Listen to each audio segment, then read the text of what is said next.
CBSE ने students को साल में 2 बार एग्जाम में बैठने का ऑप्शन दिया है। आपका फर्स्ट बोर्ड एग्जाम होगा फरवरी में, जो कि सभी को देना मैंडेटरी है, और आपका सेकंड एग्जाम जो कि ऑप्शनल एग्जाम होगा वो होगा मई के महीने में। वो वही बच्चे देंगे जिन्होंने चूज किया होगा कि हमें सेकंड ऑप्शनल एग्जाम भी देना है। क्या सीबीएसई का यह फैसला एक मास्टर स्ट्रोक है या फिर एक डिजास्टर है? क्या आपको second board optional exam choose करना चाहिए कि नहीं? आइए जानते हैं। तो दोस्तों, सीबीएसई ने एक नोटिफिकेशन जारी किया और कहा कि एनईपी के रिकमेंडेशंस के तहत हमने फैसला किया है कि अब से क्लास 10 के स्टूडेंट्स को मौका दिया जाएगा कि वो साल में 2 बार एग्जाम दे सकते हैं, और जिस भी एग्जाम में उनके सबसे ज्यादा नंबर आएंगे उन्हें ही फाइनल मार्क्स माना जाएगा। Best of 2 attempts will be considered. ऐसा करने के पीछे सीबीएसई ने वजह बताई कि हम चाहते हैं कि बच्चों के ऊपर से स्टडी प्रेशर को कम किया जाए और कोचिंग कल्चर को खत्म किया जाए। इस चेंज के पीछे सीबीएसई ने जो 2 बड़ी वजह बताई उनमें थी कि बच्चे के ऊपर से स्टडी प्रेशर को कम करना है और दूसरा कोचिंग कल्चर को खत्म करना है। जहां तक स्टडी प्रेशर की बात आती है तो अभी क्लास 10th के स्टूडेंट के ऊपर कितना प्रेशर है आइए समझते हैं। क्लास 10th के स्टूडेंट को अभी सितंबर अक्टूबर में हाफ ईयरली एग्जाम देना है और फिर 2 महीने बाद दिसंबर जनवरी में उसके प्री बोर्ड स्टार्ट हो जाएंगे और फिर फरवरी के मिड से उसके फर्स्ट फाइनल बोर्ड एग्जाम जो कि सब बच्चों के लिए कंपलसरी हैं उन्हें वो देने हैं, और उसके बाद फिर महीने 2 महीने के अंदर ही मई में उनके स्टार्ट हो जाएंगे सेकंड ऑप्शनल बोर्ड एग्जाम, अगर वो खुद को इसमें इनरोल करते हैं। तो देखा जाए अभी क्या बच्चे के ऊपर इस स्कीम के बाद प्रेशर कम हो जाएगा या एग्जाम देने का जो प्रेशर है वो बढ़ेगा। क्योंकि फैक्ट तो ये है दोस्तों कि जो पेपर फरवरी में स्टार्ट होंगे वो मार्च के फर्स्ट वीक तक जाके खत्म होंगे और उसके बाद दोबारा से मई के एग्जाम की तैयारी करनी होगी। देखा जाए तो साल में 4 बार तो आपको एग्जाम देने ही होंगे अगर आप इस स्कीम में खुद को इनरोल करा देते हो। अब ये आपके ऊपर निर्भर करता है, क्या बार बार एग्जाम देने से आपका स्टडी प्रेशर कम होता है या बढ़ जाता है, ये मैं आप पर छोड़ता हूं। अब सवाल उठता है कि कौन कौन बच्चा इस एग्जाम के लिए एलिजिबल है, किस किस को यह मौका मिलेगा कि वो साल में दूसरी बार भी एग्जाम दे सकता है। तो जवाब यह है दोस्तों कि जिसने जो फर्स्ट फाइनल बोर्ड एग्जाम जो कि फरवरी में होंगे, अगर उसने उन एग्जाम्स को पास किया होगा, उनमें अपीयर हुआ होगा, तभी उसको मौका मिलेगा कि वो सेकंड एग्जाम में बैठ सके। अगर उन एग्जाम से वो बच्चा फेल हो जाता है, अपीयर नहीं होता है, उसकी कंपार्टमेंट आ जाती है, तो फिर उसे मौका नहीं दिया जाएगा कि वो सेकंड एग्जाम में बैठेगा भी। अगर बच्चे की कंपार्टमेंट आती है तो उसको वहां कंपार्टमेंट का ही एग्जाम देने का मौका मिलेगा सेकंड टाइम में। उसको ये नहीं माना जाएगा कि उसने कोई इंप्रूवमेंट का एग्जाम दिया है। लेखा जोखा ये समझ आता है कि अगर कोई बच्चा फेल हो रहा है तो वो फेल ही माना जाएगा, उसको दूसरी बार मौका नहीं मिल रहा है। हो सकता था कि अगर ये ऑप्शन दे दिया जाता कि बच्चा पहली बार अगर फेल हो जाता है तो सेकंड एग्जाम में बैठने का उसे मौका दिया जाए और वो वहां अगर पास हो जाए तो फिर उसे पास मान लिया जाए। ये ऑप्शन बहुत बेहतर समझ आता है। अभी फिलहाल इस तरह का कोई ऑप्शन सीबीएसई ने नहीं दिया है। आइए दोस्तों बता देता हूं कि किन सब्जेक्ट के लिए आप ये सेकंड बोर्ड एग्जाम दे सकते हो।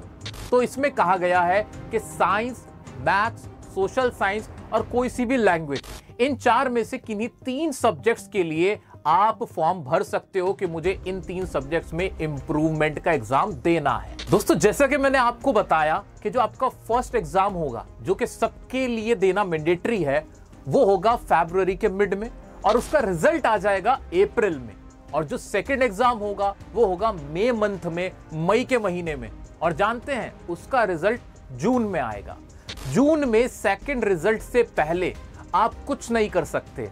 कुछ नहीं का मतलब है कि आप ना रिवैल्यूएशन के लिए अप्लाई कर सकते हो, ना वेरिफिकेशन के लिए अप्लाई कर सकते हो। इससे पहले कुछ और नहीं होगा जब तक सेकंड एग्जाम का रिजल्ट नहीं आ जाता है। तो हम कह सकते हैं कि आपका माइंड एज अ स्टूडेंट जून तक इसी में लगा रहेगा अगर आप सेकंड एग्जाम के लिए अपीयर हो रहे हो। उसके बाद आप सोच सकते हो कि मुझे जीवन में आगे क्या करना है। रही बात आपकी सिलेबस की, जो सिलेबस आपका फर्स्ट एग्जाम में होगा वही सेकंड एग्जाम में भी रहेगा।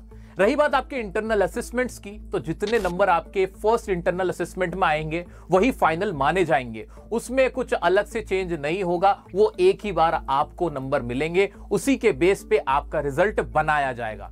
सो दोस्तों, ये तो बात थी कि आपके ऊपर कितना प्रेशर हो रहा है, कितना प्रेशर नहीं हो रहा है, क्या इसके जरिए आपके दिमाग पे से प्रेशर कम हुआ या बढ़ गया, ये फैसला मैं दोबारा कहूंगा कि मैं आप पर छोड़ता हूं। दोस्तों, अब बात करते हैं कोचिंग कल्चर को खत्म करने की, जैसा कि सीबीएसई ने बोला है। अभी फिलहाल क्या हो रहा था इस स्कीम के आने से पहले तक, तो अभी तो यह हो रहा था कि फरवरी में बच्चों के एग्जाम शुरू हो जाते थे और मार्च और अप्रैल तक खत्म हो जाते थे। उसके बाद कोचिंग वालों का कोई काम नहीं होता था, कोई बच्चा ट्यूशन नहीं जाता था, कोई कोचिंग नहीं लेता था। सबको पता होता था कि फैब मार्च ही लास्ट डेट होती है ट्यूशन क्लासेस की, कोचिंग क्लासेस की।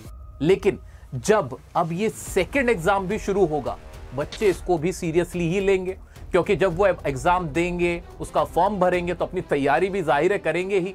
और उस तैयारी को करने के लिए क्या कोचिंग वाले आगे नहीं आएंगे? क्या वो अपने special batch for second board exam नहीं निकालेंगे? ये सुन के ना दोस्तों मुझे हंसी आती है कि इस तरह से एग्जाम को दोबारा कंडक्ट करवाने से कोचिंग कल्चर बढ़ रहा है या घट रहा है। ये फिर से मैं कहूंगा कि ये फैसला आप कीजिए, क्या इस स्कीम से कोचिंग कल्चर खत्म हो रहा है या बढ़ रहा है? दोस्तों, यहां तक मैंने आपको इस सेकंड बोर्ड एग्जामिनेशन की स्कीम के बारे में सब कुछ अच्छे से बता दिया है। उम्मीद करता हूं आपको समझ भी आया होगा। अब आगे वीडियो सिर्फ वही लोग देखें जो मुझे अपना बड़ा भाई मानते हैं, क्योंकि अब बात होगी एक बड़े भाई की अपने छोटे बहन भाइयों से। तो दोस्तों, मुझे लगता है कि इस स्कीम से बच्चों के बीच सिर्फ अफरा तफरी का माहौल बना है। कुछ अपडेट आ गई मार्केट में, सीबीएसई वालों ने कुछ नया कर दिया, कुछ इस तरह का माहौल बनाने की कोशिश की गई है। इससे बच्चों का ना ही कोई प्रेशर रिड्यूस हो रहा है स्टडी का, ना ही कोचिंग कल्चर खत्म हो रहा है। इनफैक्ट कोचिंग कल्चर तो इन लोगों ने शायद बढ़ा ही दिया है, और बार बार एग्जाम देने से बच्चे के ऊपर प्रेशर भी बढ़ जाना है, क्योंकि किसी को भी एग्जाम देना अच्छा नहीं लगता है। बच्चा चाहता है कि यार फैब मार्च में एग्जाम दूं और रिलैक्स कर जाऊं, ताकि नेक्स्ट क्लास जो उसकी 11th क्लास होगी, उसका एडमिशन है, उसकी पढ़ाई है, न्यू सब्जेक्ट्स हैं, न्यू स्ट्रीम है, वो उस पर फोकस कर सके। लेकिन इस स्कीम के साथ जहां बच्चे एक दूसरे को कॉपी करेंगे कि यार तूने सेकंड बोर्ड एग्जाम दिया है तो मैं भी दूंगा, उसने फॉर्म भरा है तो चल मैं भी भर देता हूं, इस चक्कर में उन्हें पेपर तो देना ही पड़ेगा। और उस पेपर का प्रेशर चाहे मानो या मत मानो, मन में कहीं ना कहीं रहेगा ही रहेगा। रही बात इस एग्जाम का फायदा क्या होगा कि अगर मैं दूसरी बार भी एग्जाम दे रहा हूं, क्योंकि पहला जो एग्जाम होता है, जो कि फाइनल एग्जाम है, उसका ही रिजल्ट आएगा। उसमें जिस बच्चे ने टॉप किया होगा, अच्छे नंबर लाया होगा, उसका नाम बहुत ज्यादा रोशन होता है, लोग उसकी तारीफें करते हैं, मिठाइयां बांटते हैं। 2 महीने बाद एग्जाम हुआ, वो दोबारा अपीयर हुआ, किसी ने नंबर ज्यादा हासिल कर भी लिए, तो उससे क्या फायदा है, मुझे अभी तक समझ नहीं आ रहा है। क्योंकि ऐसा तो पहले भी इंप्रूवमेंट एग्जाम में था ही कि अगर तुम्हें लगता है कि तुम इंप्रूव कर सकते हो तो दोबारा से दे लो, अपने नंबर बढ़ा लो। अगर 10th क्लास में मैं बहुत अच्छे नंबर ले भी आया इंप्रूवमेंट का एग्जाम देने के बाद भी, तो मेरा फायदा क्या हो सकता है? फायदा ये हो सकता है कि समाज में बहुत इज्जत मिल सकती है, जो कि बहुत कम है, क्योंकि इंप्रूवमेंट का रिजल्ट आप बार बार किसी को नहीं दिखाते हो। आप बार बार जाके तो नहीं कहोगे कि भाई देखो जो फर्स्ट एग्जाम जो सबने दिया था, जिसका टीवी पे भी इंटरव्यू हुआ था, पूरा उसका होल हवा बचा था, उसमें तो मेरे 70% थे, लेकिन देखो मैंने दोबारा एग्जाम दिया इंप्रूवमेंट का, देखो अब मेरे 90 आ गए। ऐसा तो कोई नहीं करेगा, ना कोई आके पूछेगा। लेकिन दूसरा फायदा यह हो सकता था कि बच्चे को मान लो कॉमर्स लेनी थी या फिर साइंस लेनी थी, उसके नंबर कम थे, तो दूसरे स्कूल में एडमिशन लेने के लिए उसके नंबर अब ज्यादा आ गए, तो अब उसे एडमिशन मिल जाएगा। पर यहां भी एक पेच है दोस्तों, क्योंकि जो एनईपी है ना, जो 2020 एनईपी जो पूरे देश में लागू होनी है, उसके हिसाब से तो कहा गया है कि जितनी भी स्ट्रीम है, साइंस कॉमर्स आर्ट्स, ये खत्म कर देंगे। बच्चा जो सब्जेक्ट लेना चाहता है वो ले सकता है, तो फिर नंबर से तो कोई फर्क पड़ने वाला नहीं है।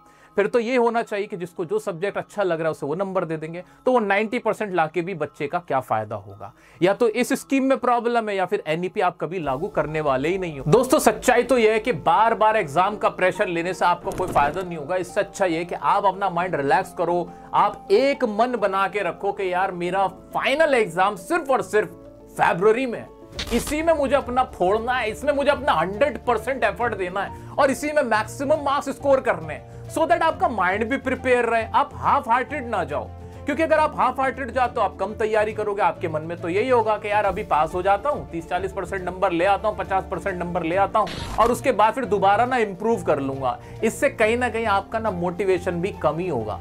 तो मेरा एक बड़े भाई के तौर पे आप लोगों के लिए सजेशन है कि ये जो स्कीम आई है, ये कोई नई स्कीम नहीं है, ये सिर्फ इंप्रूवमेंट एग्जाम को थोड़ा सा सजा संवार के आपके सामने पेश कर दिया गया है। इससे बच्चों का फायदा हो सकता था वो तब अगर जो बच्चे फेल हो जाते हैं उनको दोबारा मौका दिया जाता ताकि उनका साल बर्बाद ना हो, लेकिन ऐसा नहीं हुआ है। बल्कि साफ साफ कहा गया है कि अगर बच्चा अपियर नहीं होता, फेल होता है, कंपार्टमेंट आ जाती है, तो उसको ये नहीं माना जाएगा कि वो दोबारा एग्जाम दे रहा है। कंपार्टमेंट वाले को कंपार्टमेंट की कैटेगरी में डाला जाएगा और फेल वाला तो यार एलिजिबल ही नहीं है। तो फिर किस तरह से प्रेशर रिलीज हुआ बच्चे से, मुझे समझ में नहीं आता है। सो दोस्तों, एक बड़े भाई की हैसियत से दोबारा कहूंगा कि शायद इस स्कीम से आपका कोई ज्यादा फायदा नहीं है, डिस्ट्रैक्ट होने के चांसेस ज्यादा हैं। तो आप एक मन बना के फाइनल बोर्ड एग्जाम फरवरी में अपना 100% दो यार, और उसके बाद रिलैक्स करना 2-3 महीने, आराम से सोचना कि तुम आगे क्या करना है, माइंड को भी फ्रेश करना। क्योंकि इस दुनिया में ना समय की बहुत वैल्यू है, अपने समय को सही जगह यूटिलाइज करना। कोई डाउट आता है, तुम्हारा भाई इंस्टाग्राम पे